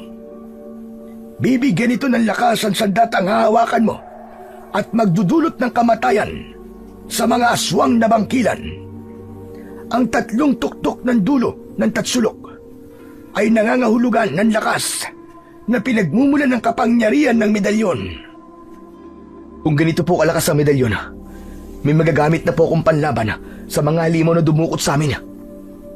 Lolo Binoy, kailangan ko po ang tulong nyo. Iligtas po natin ang mga kaibigan ko. Teka. Ang ibig mo ba sabihin iniwan mo sila, tol? Oo, Makoy. Hindi ko sila naisama dahil napuruan ang kanilang binti sa labis sa pagpapahirap sa amin ni Marita. At marahil sa mga sandaling to, matutuklasan na nila na nakatakas ako. Nasa panganib ang mga kaibigan natin, tol. Maging ang mga babaeng tumulong sa akin. Pero hindi magiging madali ang pagsugod natin sa tribo nila, Apo. Kailangan natin ng matinding pagsasanay sa paggamit ng medalyon at sa sandatang ibibigay ko sa iyo. Taglit na tumayo ang matanda at pumasok sa loob ng silid nito. Pagbalik ay dala na nito ang isang sandata na nakabalot sa kulay itim na tela na natatalian ng pulang tali. Iniabot ni Lolo Binoy ang bagay na yon kay Eric. Lolo Binoy, ano naman po to? Isang lumang espada na nagamit pa ng lolo ko sa digmaan laban sa mga aswang na bangkilan na nagtangkang sumakop sa baryo natin noon. Maiwaga ang sandatang yan at magagamit mo yan para sugpuin ng mga kalaban. Hinawakan ni Eric ang espada. Inalis niya ang telang bumabalot dito. Pagkatapos ay hinawakan niya ang espada at iwinasiwas sa ere ang talim nito. Kumislap yun sa liwanag ng ilaw na gasera. Saka muling tumingin kay Lolo Binoy. Kailangan mong matutunan kung paano gamitin yan. Kaya wala tayong sasayanging oras dahil may mga buhay pa tayong kailangang iligtas.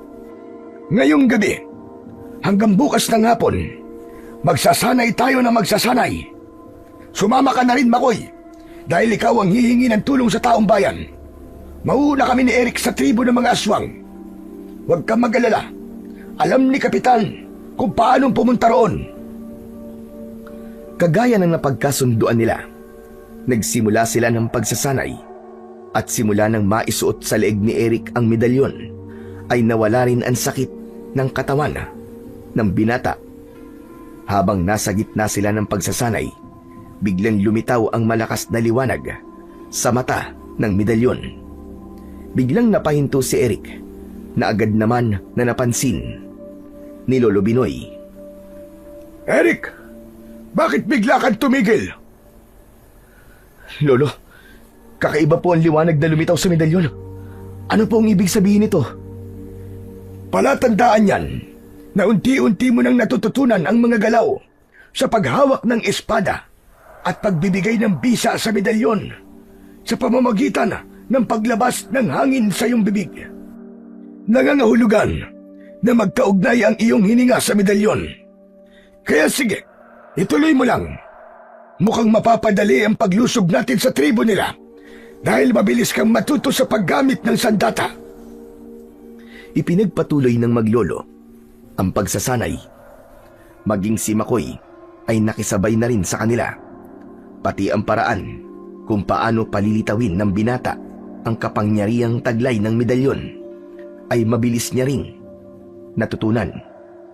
Ang pagsirko sa ere at pagtalon ng mataas, lahat ng yon ay agad na pumasok sa isip ng binata. Nagagawa niya yon ng maayos. Kaya bago sumapit ang 4:00 ng hapon, natapos nila ang pagsasanay. Ni hindi man lang nakaramdam si Eric ng pagod. At bilang pagsisimula ng pakikipaglaban niya sa mga aswang na bangkilan, isang pasya ang ginawa niya. Lahat ng mga taong nagawa niya ng masama ay nilapitan niya at isa-isang hiningan ng tawad. Ipinagtapat niya rin sa mga ito na may mga aswang sa kanilang baryo at kailangan niya ang tulong ng mga ito para iligtas ang kanyang mga kaibigan na binihag ng mga aswang. Subalit marami ang hindi naniwala sa kanya dahil nga sa pagiging barumbado niya. Hindi siya pinansin ng mga ito at sinabi pa ng mga ito na imposible na raw na magbago ang isang kagaya niya. Kaya ang ginawa ng mga ito, pinagsarahan siya ng bintana at pintuan. Malungkot na umalis si Eric sa harapan ng bahay ng mga ito. Ganon din ang ginawa sa kanya ng mga lalaking nasugatan niya sa kamay. Galit na galit ang mga ito at ipinagtabuyan siya. Ang mga magulang naman ng kanyang kaibigan ay labis ang pag-aalala nang malaman ang mga nangyari sa kanilang anak. Kaya nangako ang mga ito na susunod ang mga ito sa kanila. Kahit paano ay nagkaroon ng konting pag-asa ang binata. Naramdaman niya ang palad ni Lolo Binoy sa kanyang balikat. Tara na, Apo. Huwag mo silang pilitin na paniwalaan ang paghingi mo sa kanila ng tawad. Kusa yung ibinibigay sa oras na makitang bukal sa loob mo ang paghingi sa kanila ng kapatawaran. Maging ang 4 na lalaki kanina na nagsara sa iyo ng pinto at bintana, hindi mo sila masisisi kung bakit ganun na lamang ang naging reaksyon nila. Pagkatapos mo ba naman butasin ang kanilang kamay, sariwa pa sa kanilang alaala ang galit. Kaya hayaan mong mapatawad ka nila sa takdang panahon. Ngayon ko lang po naisip ang lahat po ng pagkakamali ko nagawa, Lolo. Dumating na po sa punto na wala na silang tiwala na magbabago pa po ako. Ngunit hindi po ako susuko, Lolo. Umaasa ako na mapapatawad din nila ako balang araw. Hindi ka masamang tao, Apo. Naligaw ka lang ng landas at masyadong dinibdib ang nangyari sa mga magulang mo. Pero ngayon, may pagkakataon ka na para maitama ang pagkakamali mo. Patunayan mo na nagbago ka na at harapin ang pagsubok na to sa buhay mo. Halika na, simulan na nating maglakad. Pagkatapos na marinig ni Eric ang mga sinabing yon ni Lolo Binoy, ay nagsimula na silang tahakin ang daan papunta sa tribo ng mga aswang na bangkilan. Malalaki ang hakbang ng kanilang mga paa na halos hindi lumapat ang mga yon sa lupa. Tangan ang espada ay inaninag ng binata ang daan sa tulong ng liwanag mula sa bilog na buwan. Habang si Lolo Binoy naman ay dala nito ang itak na madalas nitong ginagamit sa pagpuputol noon ng gatong. Pagkalipas ng 1 oras na paglalakad, ay narating nila ang kinaroroonan ng tribo. Tahimik at mas dumami ang bantay sa labas ng bakuran. Mukhang pinaghandaan nila ang pagbabalik mo, Apo. Parang alam nila na babalikan mo ang mga kaibigan mo. Lalabanan ko po sila, Lolo. Kahit gaano pa nila pinaghandaan ang pagbabalik ko, ililigtas ko pa rin ang mga kaibigan ko. Kailangan nating maghiwalay. Sa kabila ako dadaan. Apo, mag-iingat ka. Huwag mong kalilimutan ang mga naituro ko sa'yo. Pagkatapos ng kanilang pag-uusap, ay naunang umalis si Lolo Binoy.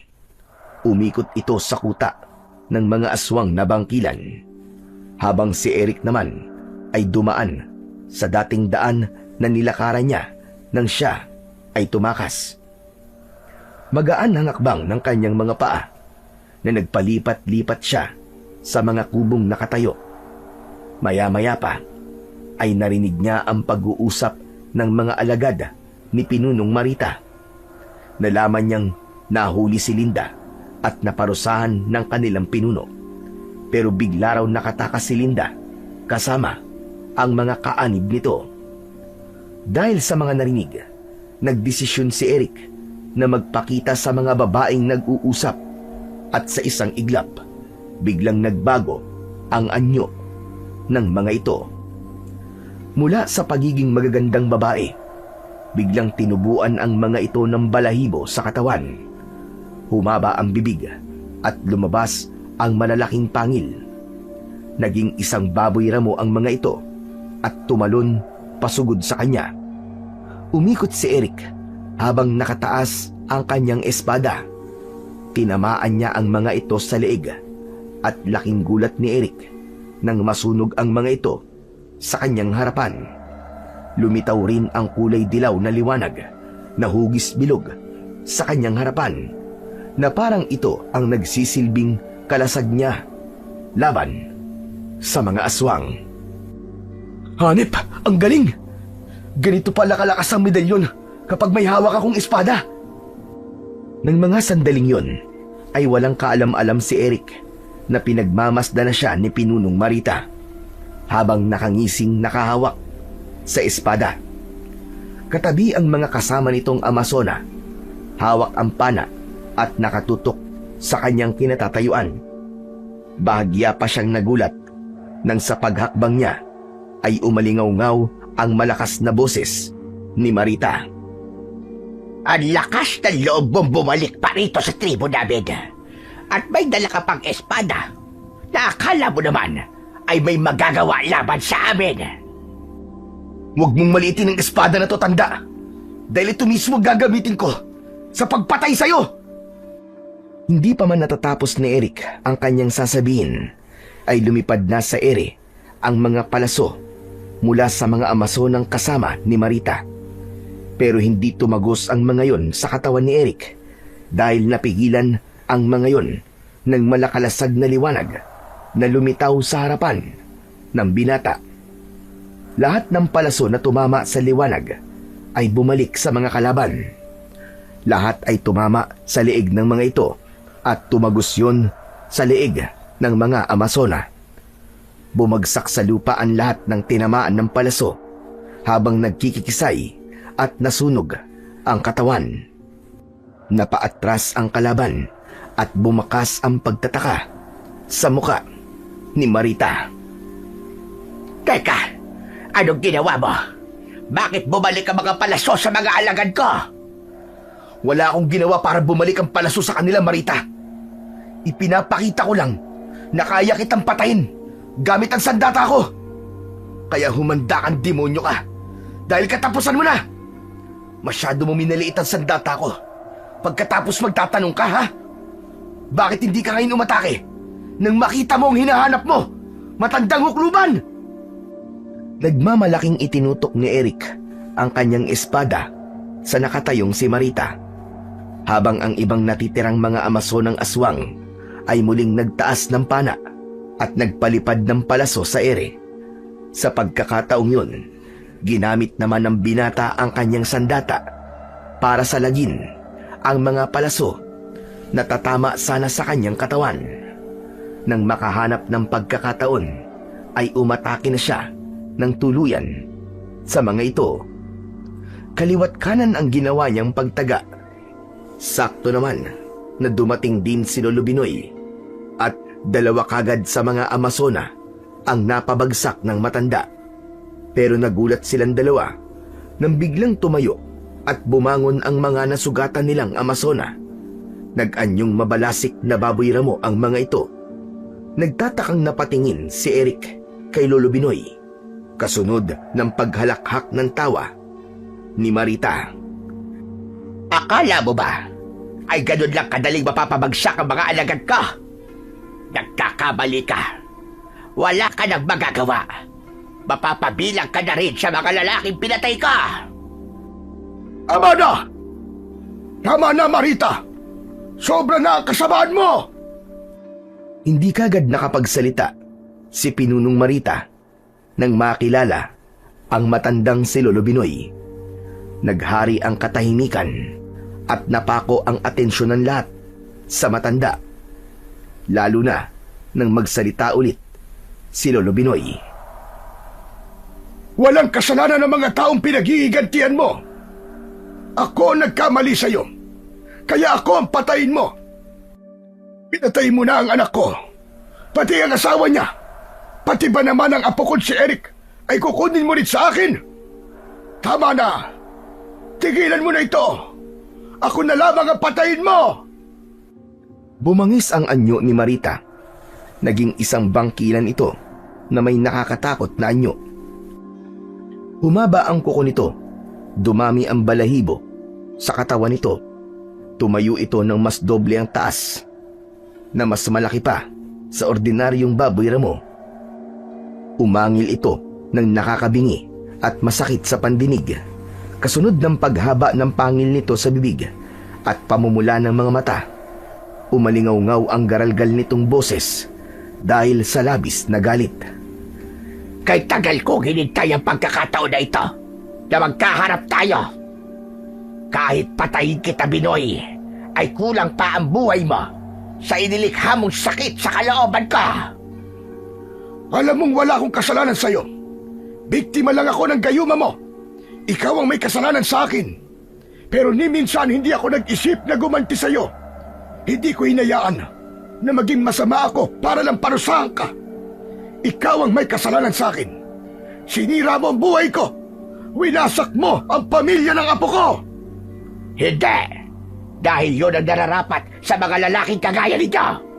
Pare-pareho kayong manloloko. Masama at mapagsamantala sa kahinaan namin mga babae. Kaya itinayo ko ang samaan namin para ubusin ang mga kagaya ninyo. Kaya humanda ka.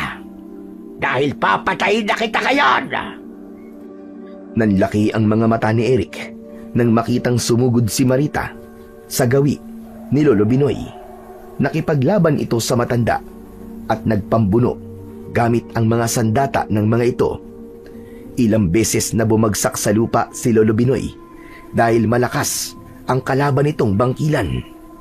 Habang si Eric naman ay panayan salag sa palaso ng mga Amazona.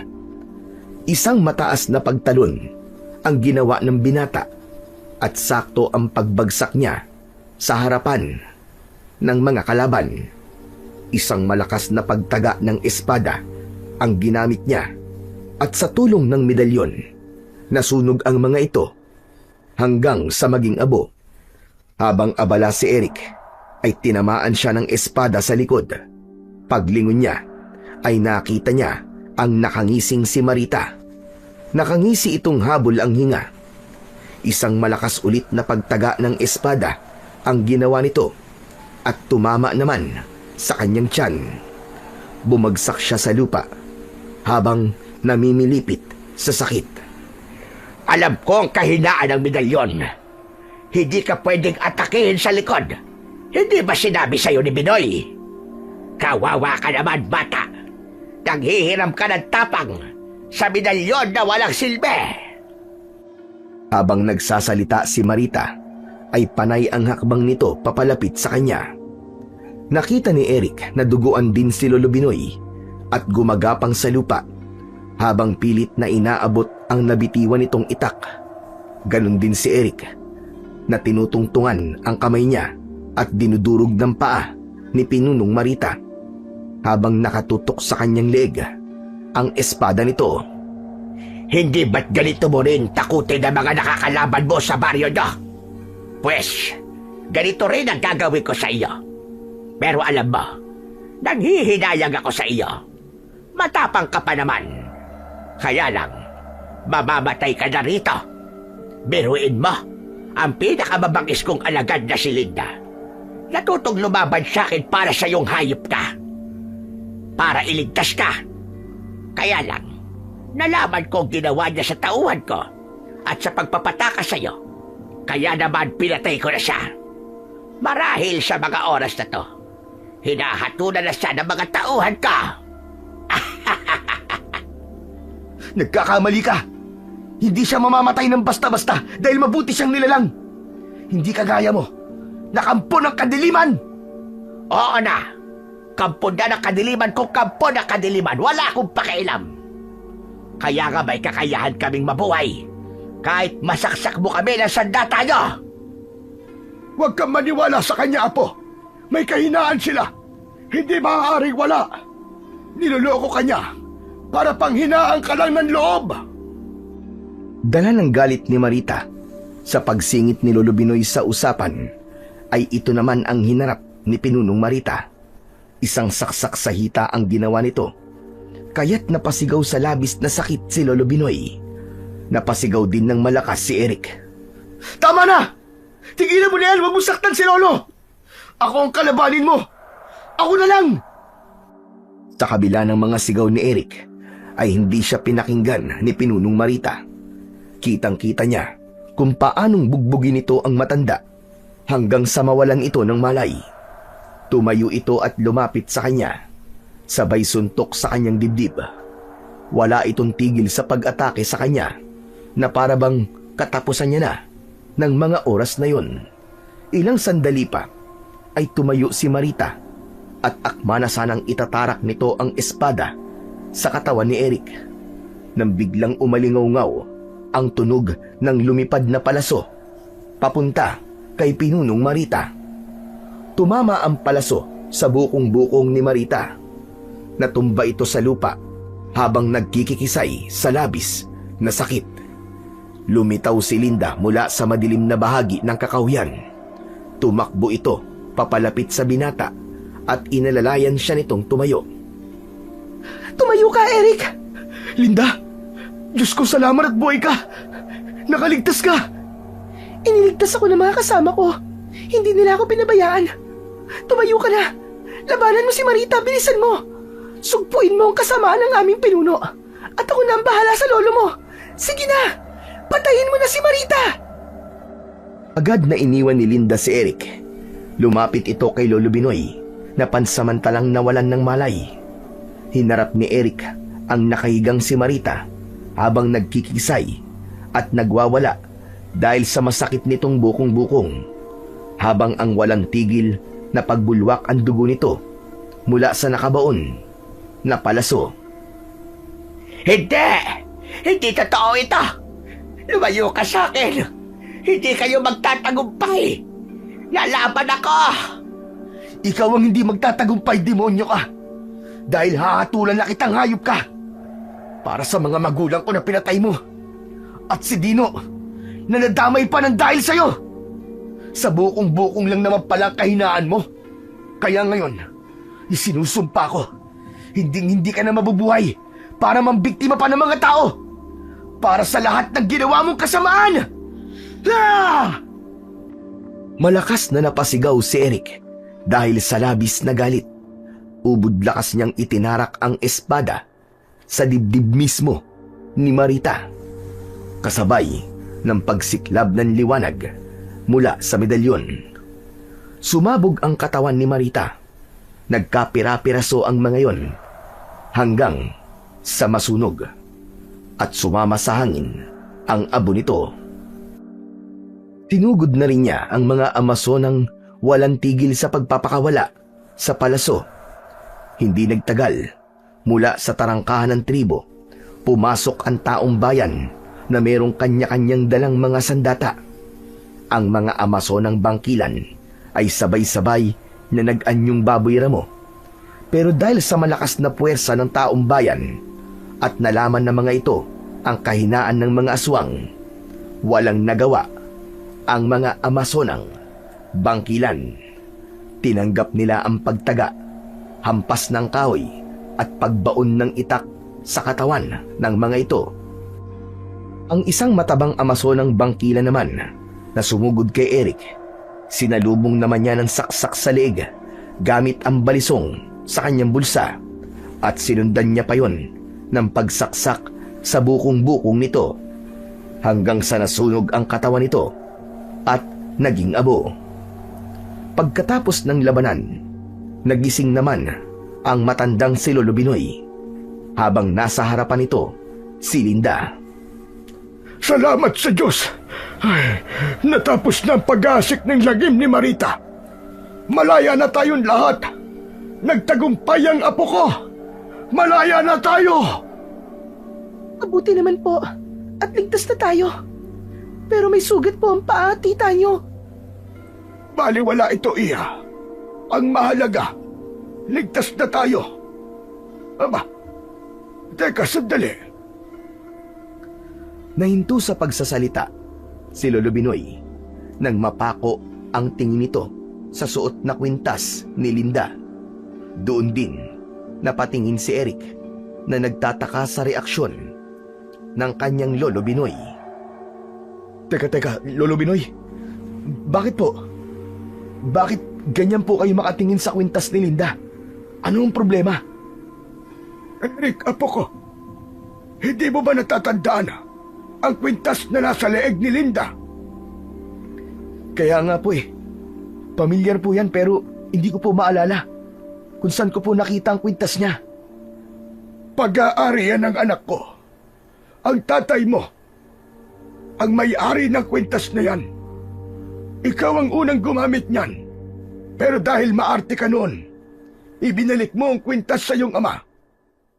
Teka, Iya, paano napunta sa iyo ang kwintas ng anak ko? Dahil sa tanong na yon ni Lolo Binoy, biglang napaiyak si Linda. Hinawakan nito ang kwintas.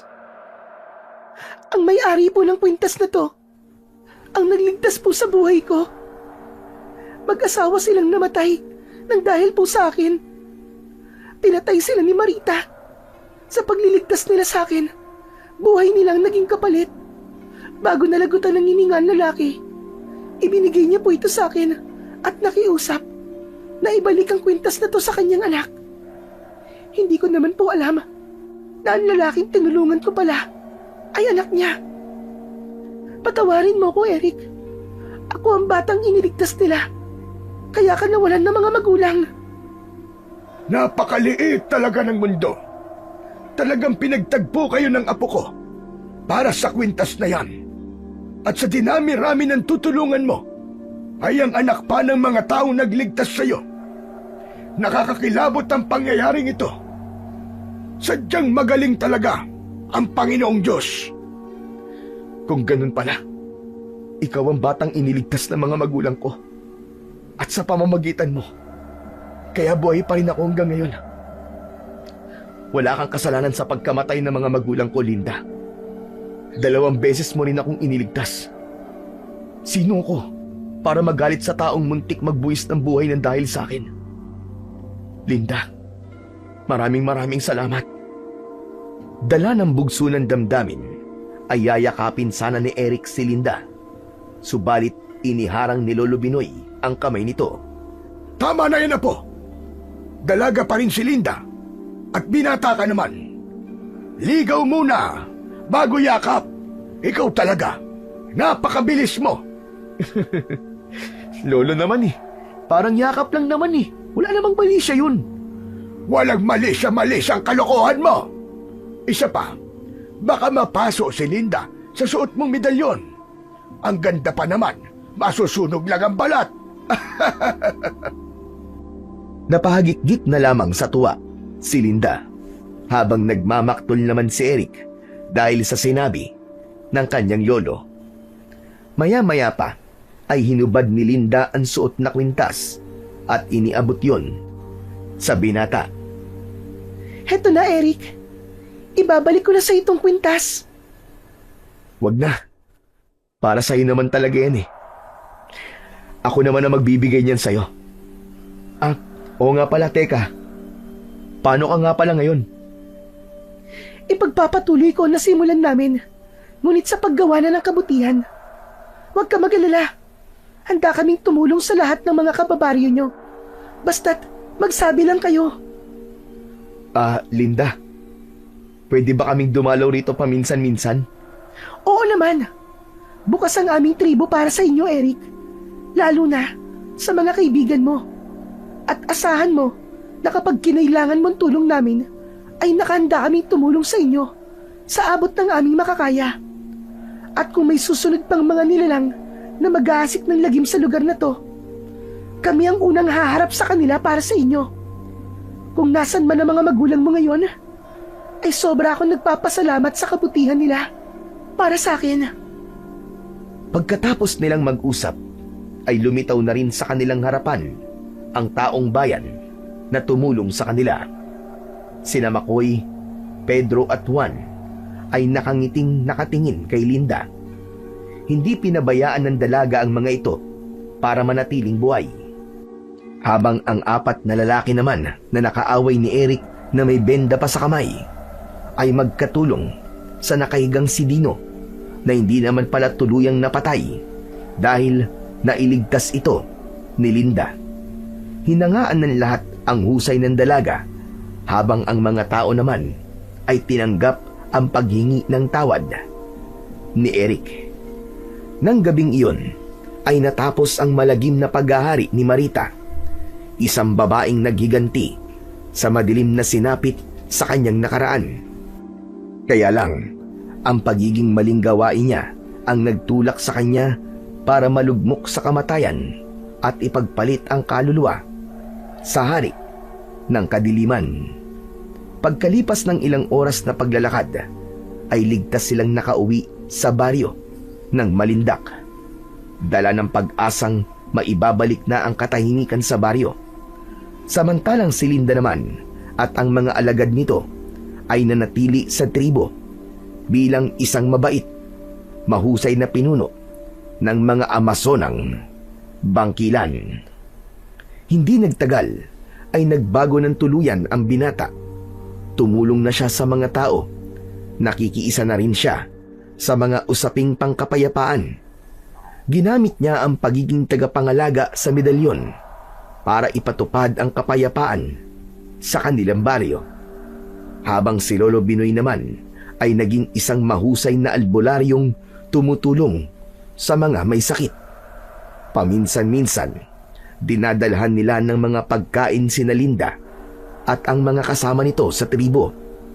Tulong-tulong silang lahat upang mapanatili ang kaligtasan ng bawat mamamayan.